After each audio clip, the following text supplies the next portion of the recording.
ये वीडियो है एक अमेरिका के पॉलिटिशियंस की जिसके हाथ में एक बुश बेरिंग का बैग है। अगर हम इसकी कीमत की बात करें तो ये पड़ता है आराम से $100 जो कि है अराउंड 7 से 8 हज़ार रुपये। पर जब इन्वेस्टिगेशन हुई तो बाद में पता लगा कि जो अमेरिका की एयरफोर्स है जो उसको परचेज कर रही थी वो इसके पूरे 80 लाख रुपए दे रही थी एक बैग का। एंड सबसे बड़ी बात ये थी कि ये बात आज तक किसी को पता ही नहीं थी क्योंकि ऑफ कोर्स ब्यूरोक्रेसी अमेरिका की इतनी ज़्यादा हैवी हो चुकी है। एंड ये एक इकलौता खर्चा नहीं है, ऐसे कई खर्चे हैं जैसे कि हर एक सरकारी बिल्डिंग के आगे पौधों में पानी देने के लिए 60 लाख रुपए खर्चा करना, जो मील होती है उनके ऊपर $13 मिलियन खर्च करना जबकि अटेंडेंस 10% भी नहीं होती। ऐसे कई जो मोटे मोटे खर्चे हैं अमेरिका की ब्यूरोक्रेसी में, तो उनको ख़त्म करने के लिए जो डोनाल्ड ट्रंप है उन्होंने एक डिपार्टमेंट बनाया, डिपार्टमेंट ऑफ गवर्नमेंट एफिशिएंसी, जिसको इलॉन मस्क लीड कर रहे हैं। एंड ये वही एजेंसी है जिनके निशाने पे आज सबसे बड़ी एजेंसी है अमेरिका की US add for international development. And ये वही एजेंसी है जिसके ऊपर इल्ज़ाम लग रहे हैं कि उन्होंने $21 मिलियन इंडिया में दिए थे वोटर टर्नआउट के लिए। एंड इसका मतलब भी नहीं पता क्या है एंड ये किस रीज़न से दिए गए थे, बट पूरी टर्म से ये लग रहा है कि जो ये पैसा था ये इंडिया के जो वोटर्स हैं उनको इन्फ्लुएंस करने के लिए दिया गया था।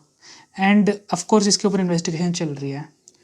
तो आज की वीडियो हम जानेंगे कि ये पूरा माजरा है क्या, ये यूएस एड है क्या, एंड इसमें इलॉन मस्क का क्या एजेंडा है। तो बिना टाइम वेस्ट करे चलिए गाइस वीडियो को स्टार्ट करते हैं। बेसिकली जैसे कि मान लीजिए इंडिया में कई सारी प्रॉब्लम्स होती है जैसे कि गरीबी होगी, हंगर हो गया, अनएम्प्लॉयमेंट हो गया।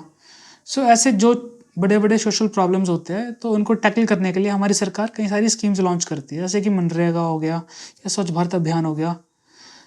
बट अगर मान लीजिए कि हम यही स्कीम अगर इंटरनेशनल लेवल पर लेकर चले जाए कई कंट्रीज़ के लिए जहाँ पे इनके पास पैसा नहीं होता या उनके पास मेडिसिन नहीं होती कि बीमारी से लड़ने के लिए, तब हम क्या करते हैं। तो ऐसे जो कुछ स्कीम होती है वही एक तरह की है जो अमेरिका ने चलाई थी, यूएस एड। एंड ये कई देशों में इस्तेमाल करे थे अपनी उसको फंडिंग करने के लिए, मेडिसिन देने के लिए, लोगों को गरीबी से बाहर निकालने के लिए। अगर हम इसकी हिस्ट्री की बात करें तो 1945 में वर्ल्ड वॉर 2 ख़त्म हुई थी एंड तब से एक नई लड़ाई स्टार्ट हुई थी अमेरिका और सोवियत रूस के बीच में। ये चेक करा गया था कि जो रशिया था उस टाइम पे, सोवियत रूस, वो कई सारे जो गरीब देश थे उन पे अपने प्रोग्राम चला रहा था सोशल वेलफेयर के, एम्प्लॉयमेंट के, जो पब्लिक जो गुड्स होते हैं, इंफ्रास्ट्रक्चर होते हैं उस पर। तो अमेरिका ने जब ये देखा कि कई सारी कंट्रीज़ कम्युनिज्म को ज्वाइन कर रही है तो उन्होंने भी अपनी एक स्कीम लगा दी और ये कई तरह की स्कीमें चलती रही 10 से 11 साल तक। फिर कहानी में आते हैं president John F Kennedy and 1961 में वो जितनी भी स्कीम्स थी उन सबको एक साथ इकट्ठा करते हैं एंड उसको पूरा नाम देते हैं यूएस एड, जिसका पूरा नाम था United states agency of international development. And इसका काम ये था कि दुनिया में जिन देशों में भूखमरी है या जो देश अफोर्ड नहीं कर सकते या जहाँ पे वॉर है वहाँ पे उनको एक तरह से सहूलियत दी जाए एंड अमेरिका की जो एड है उससे एक गुडविल बनाई जा सके। अगर हम इसको ऑन पेपर देखें तो ऑफ कोर्स ये चीज़ें देखने में तो काफ़ी अच्छी लगती है, but it is a general rule of thumb कि जो चीज़ पेपर में अच्छी है वो हकीकत में उससे भी ज़्यादा बेकार होती है। फॉर एग्जाम्पल जैसे कि हम इसमें केस ले लेते हैं कि जो यूएस एड का एक मेन जो फाइट थी वो थी एड्स के अगेंस्ट। वो जो मेडिसिन प्रोवाइड करे थे वो उनकी जो अमेरिकन फर्म्स थी वो प्रोवाइड करी थी एंड उसकी जो एक एक मेडिसिन की कीमत पड़ती थी वो पड़ती थी $7 से 8 हज़ार डॉलर की, जो कि बहुत ज़्यादा थी उस टाइम पे। बट क्या होता है कि 1970s एंड 80s में इंडियाज़ में जो फार्मास्यूटिकल सेक्टर है वो थोड़ा रेवोल्यूशनाइज करता है एंड एक कंपनी उभर कर आती है, सिप्ला। एंड वही कंपनी जो एक गोली की कीमत $8,000 की पड़ रही थी वही एक गोली वो उसको $1 में बना देती है। एंड इससे काफ़ी हंगामा मच जाता है कि एग्जैक्टली ये पैसा इतना चार्ज करा क्यों जा रहा है R&D के हिसाब से। ऑल्दो R&D तो होती है एंड उसके ऊपर यस कंपनीज प्रॉफिट कमाने जाती है, बट 8,000 गुने का प्रॉफिट कौन कमाना चाहता है। ये तो एक तरह का टोटली कॉलोनिज्म हो गया 2.0। एंड ऐसे कोई एक इंसिडेंट नहीं था यूएस एड का, ऐसे कई सारे इंसिडेंट थे। एक जो सबसे मशहूर था वो ये था कि जब इराक का इन्वेजन हुआ था उस टाइम पे, तो वहाँ पे लड़ाई स्टार्ट होने से पहले वर्ल्ड क्लास फैसिलिटीज़ थी एंड इतनी बढ़िया फैसिलिटीज़ थी कि वो जो वेस्टर्न नेशंस है उनको भी राइवल कर रही थी साथ के साथ। बट अमेरिका इल्ज़ाम लगाता है सद्दाम हुसैन पे खासकर कि आप weapon of mass destruction develop कर रहे हो, WMD, and we are going to invade you, and उन्होंने इन्वेड भी करा एंड पूरा जो इंफ्रास्ट्रक्चर था उसको तोड़ा। बल्कि बाकायदा जो रिपोर्ट्स लीक हुई थी उसमें ये बताया गया था कि जो क्रिटिकल फैसिलिटीज़ होती है जैसे कि फायर डिपार्टमेंट हो गया, हॉस्पिटल्स हो गए, उनको जानबूझकर टारगेट करा गया था ताकि जो सिविलियंस हैं उनको परेशानी हो एंड वो रिबेल करे अपने गवर्नमेंट के अगेंस्ट, ताकि जो लड़ाई है उसको स्विफ्टली एंड करा जा सके।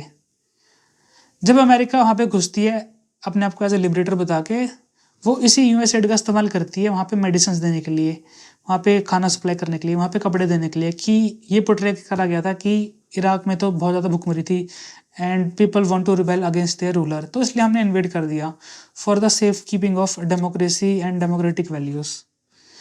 तो आप खुद ही बताइए कि जो कंट्री दूसरे हॉस्पिटल्स को बॉम्बार्ड कर रहा है एंड फिर अपनी एजेंसी को उसको एक टोकन मनी में दे रहा है, तो उसका मतलब क्या होता है? तो उसका साफ साफ मतलब है कि जो यूएस एड है वो एक फ्रंट है यूएस आर्मी का, सीआईए का, जो वहाँ की पॉपुलेशन है उसको पैसिफाई करा जा सके। एंड फॉर सम रीजन अगर जो वहाँ की जो अलग कंट्रीज़ के रूलर्स होते हैं या फिर जो इलेक्टेड लीडर्स होते हैं, अगर वो अमेरिका के कहने पे नहीं चलते तो वहाँ पे एक रिबेलियन को इंस्टिगेट करा जाता है, वहाँ पे पॉपुलेशन को भड़काया जाता है बाकायदा पूरी प्रॉपर फंडिंग देके। अगर हम फंडिंग की बात करें तो ऐसी कुछ फंडिंग जो अभी बाहर निकल कर आई है वो डोनाल्ड ट्रंप ने खुद एक स्पीच में दी थी, जब वो ये बता रहे थे कि इंडिया में सबसे ज़्यादा वर्ल्ड के टैरिफ्स होते हैं एंड हम उनको यूएस एड के थ्रू पैसा भी दे रहे हैं जो कि $21 million for the voter turnout. And उन्होंने कंप्लेंट की थी कि हम इंडिया के पास ऑलरेडी इतना पैसा है, वो काफ़ी सेल्फ सफिशिएंट है, तो हम उनको पैसा क्यों दे रहे हैं। एंड यही जो स्टेटमेंट है, इसी स्टेटमेंट को लेके पूरा बवाल मचा हुआ है कि ये जो पैसा बाहर से आ रहा है ये एग्जैक्टली जा किसको रहा था, किस पॉलिटिकल पार्टी को जा रहा था, किस इंडिविजुअल को जा रहा था, या फिर जो गुडीज़ होती है इलेक्शन के टाइम पे या उनमें डिस्ट्रीब्यूट करा जा रहा था। तो ऐसे कई सारे उलझे हुए सवाल थे एंड इसके ऊपर एक कमेटी भी बिठा दी गई है, बट आई टोटली होप कि इसका कोई रिजल्ट नहीं निकलेगा एंड में। तो ये कई सारे सवाल पूछने को मजबूर करती है जो ये इंसिडेंट अभी हुआ है हमारे साथ, कि एग्जैक्टली ये जो ये यूएस एड है ये कब से इंडिया में आ रही थी। तो इन्वेस्टिगेशन हुई, थोड़ा जांच बिठाया गया तो पता लगा कि यस यूएस एड ने काफ़ी हेल्प भी करी है इंडिया में, जैसे कि कई रेलवे के प्रोजेक्ट्स होते थे, कई इंफ्रास्ट्रक्चर के प्रोजेक्ट्स होते थे।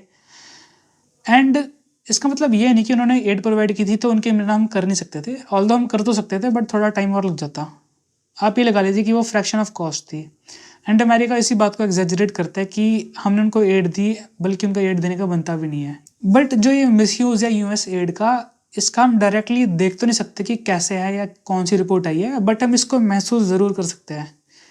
जैसे कि फॉर एग्जांपल कोई प्रोजेक्ट बन रहा है, वहाँ पे आउट ऑफ नोवेयर एक प्रोटेस्ट स्टार्ट हो जाता है, फॉर एग्जांपल इन्वायरमेंटल कंसर्न को लेके या फिर XYZ कम्युनिटी को लेके कि वो नाखुश है, या फिर जो पर्टिकुलर जो काफ़ी इंपॉर्टेंट सिटीज़ होती है जैसे कि दिल्ली, मुंबई, वहाँ पे फ्रिक्वेंटली प्रोटेस्ट को ऑर्गेनाइज कराना, वहाँ पे जो मेन होती पॉपुलेशन को तंग करके रखना कि रोड्स को बंद कर देना, एंड वहाँ पे क्या कहते हैं फिर जो प्रोटेस्ट है उसको कंटिन्यू करने के लिए पूरी प्रॉपर फंडिंग देना, खाने की, पीने की, या फिर फॉल्ट डाटा को पब्लिश करना। जैसे कि श्रीलंका में तख्ता पलट हो गया, श्रीलंका के प्रेसिडेंट को छोड़ के भागना पड़ा, वहाँ पे भुखमरी की भी हालत है एंड इंडिया ऑफ कोर्स उनकी हेल्प भी कर रहा है, उनको अनाज भी दे रहा है, पर रिपोर्ट ये निकल के आ रही है कि श्रीलंका हमसे ज़्यादा खुश है एंड इंडिया में भुखमरी है। तो ऐसे में जितने भी कॉन्ट्राडिक्टिंग जो डाटा पब्लिश करे जाते हैं जिनका कुछ तर्क नहीं होता, कुछ रीज़न नहीं होता कि किस लॉजिक पर है, एंड उसकी जो अजम्पशन है वो भी छुपाई जाती है, तो मुझे लगता है कहीं ना कहीं इन्हीं फंडिंग का इस्तेमाल करा जाता है पूरे मतलब एक पिक्चर पेंट करने के लिए कि we are the good guys and they are the bad guys. एक और जो सबसे इंटरेस्टिंग बात निकल कर आई थी मेरे को इस पूरी इन्वेस्टिगेशन में, वो ये थी कि जो यूएस एड थी जो बिलियंस ऑफ डॉलर खर्चती थी, उन्होंने $16 बिलियन कमिट कर दिए यूक्रेन की हेल्प करने के लिए। एंड ये भी नहीं पता कि वो हेल्प किस वे में करी गई थी, या तो मिलिट्री के तौर पे करी गई थी जो कि टोटली वायलेशन है, या फिर वहाँ पे वेपन्स परचेज करने के लिए करी गई थी। तो अब आपके माइंड में आ रहा होगा कि जो इलॉन मस्क है वो एग्जैक्टली वो ऐसा कर क्यों रहे हैं, क्योंकि अगर हम चेक करें तो बाय हार्ट वो भी एक बिजनेसमैन है एंड वो भी कोई अपनी दिल की खुशी के लिए नहीं कर रहे। तो बात है 2024 की, उस टाइम पे जो कम्युनिकेशन था यूक्रेन की लड़ाई में वो टूट चुका था काफ़ी। तब यहाँ की गवर्नमेंट ने इलॉन मस्क को एक रिक्वेस्ट की थी कि जो अपने उनके स्टारलिंक सैटेलाइट्स हैं जो कि कहीं भी इंटरनेट की कनेक्टिविटी दे सकते हैं, तो वो उसको डिप्लॉय करा जाए ताकि यूक्रेन में हम वहाँ के लोग हैं वहाँ को निकाल सके या उनको कम्युनिकेट कर सके, जो कि एक बहुत ज़्यादा डूबियस रीज़न था। एंड जो यूएस एड के उस टाइम पे हेड थे, उन्होंने क्वेश्चन करा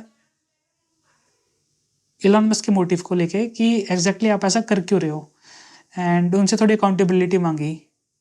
एंड ऐसा कहा जाता है कि इसी रीज़न की वजह से इलॉन मस्क गुस्सा थे एंड वो अब अपनी फ्रस्ट्रेशन यूएस एड के ऊपर निकाल रहे हैं। अगर हम डाटा की बात करी जाए तो यूएस एड की जो ऑफिशियल वेबसाइट है उसको बंद कर दिया गया है, एंड जितने भी 10,000 वर्कर्स वहाँ पे काम कर रहे थे, एम्प्लॉयज़, उन सबको फायर कर दिया है। उसमें से बस 300 को रिटेन करा गया है। एंड जो सबसे ज़्यादा कंसर्निंग वाली बात है कि जो ये डिपार्टमेंट बनाया गया था डॉज, वो कोई गवर्नमेंट के द्वारा इलेक्टेड नहीं है, ना ही वो लॉ से लेकर आया गया है, ना ही उसको पीपल ने इलेक्ट करा है, बल्कि ये एक तरह का प्राइवेट इंस्टीट्यूट है जो कि एक कॉन्ट्रैक्ट बेस पे लिया गया है। एंड जो उसका कॉन्ट्रैक्ट है वो 4 जुलाई 2026 को एंड हो जाएगा। सो अमेरिकन पॉलिटिक्स में बेसिकली इसी बात की लड़ाई है कि जो इलॉन मस्क है, क्या वो किंग है एक तरह के, जिसे कहते हैं कि king above a president. And कई तरह के हैशटैग भी चल रही है, there should be no king above a president. And जो ये जितने भी एक्शंस है वो बिल्कुल ही नाजायज़ है। एंड अमेरिका की जो पॉलिटिक्स है वो 2 भाग में टूट चुकी है। एंड जो वहाँ के कंजर्वेटिव्स लोग थे, जो वहाँ की ट्रेडिशनल वैल्यूज़ को प्रिजर्व रखना चाहते हैं, जिनकी हमेशा पॉलिसी एक तरह की आइसोलेशन में रहती है, तो इनके एक्शंस हैं उनको भी क्वेश्चंस कर रहे हैं, क्योंकि जो जितने भी डिपार्टमेंट के लोग हैं डॉस के, वो 19 से 20 साल के लड़के हैं जो बस एक कंप्यूटर टेक की है। एंड उनको इस बात का नहीं पता कि वर्ल्ड पॉलिटिक्स क्या होती है, एंड कॉर्पोरेशन क्या होता है, एंड वर्ल्ड ट्रेड कैसे काम करता है, गुडविल कैसे काम करती है। एंड उनका बस एक ही मकसद है कि किसी भी तरह से पैसा बचाया जा सके। सो अगर हम एक जनरल रूल ऑफ लॉ की बात करें तो इन द पावर की गेम में आइसोलेशन बहुत ही ज़्यादा फेटल है। एंड ऐसी ही कुछ गलती डोनाल्ड ट्रंप भी कर रहे हैं। जब यूएस एड की इस्टेब्लिशमेंट करी गई थी, तब उस टाइम पे जो प्रेसिडेंट थे जॉन एफ कैनेडी, उन्होंने एक स्टेटमेंट दी थी कि अगर अमेरिका को एक हेजेमनी रहनी है, अगर उनको एक वर्ल्ड लीडर बन के रहना है, तो उनको कोई भी कीमत अदा करनी पड़ेगी, चाहे वो कितनी भारी भी क्यों ना हो। एंड उनका जो पूरा एम था वो यूएस एड को लेके था कि ऑल्दो हमें लग रहा है कि हम इतना खर्चा कर रहे हैं, बट इन चीज़ की काफ़ी ज़्यादा ज़रूरत है अगर अमेरिका को वर्ल्ड में एक लीडर बन के रहना है। पर जो ये विजडम थी वो अब पॉलिटिशियन भूल चुके हैं।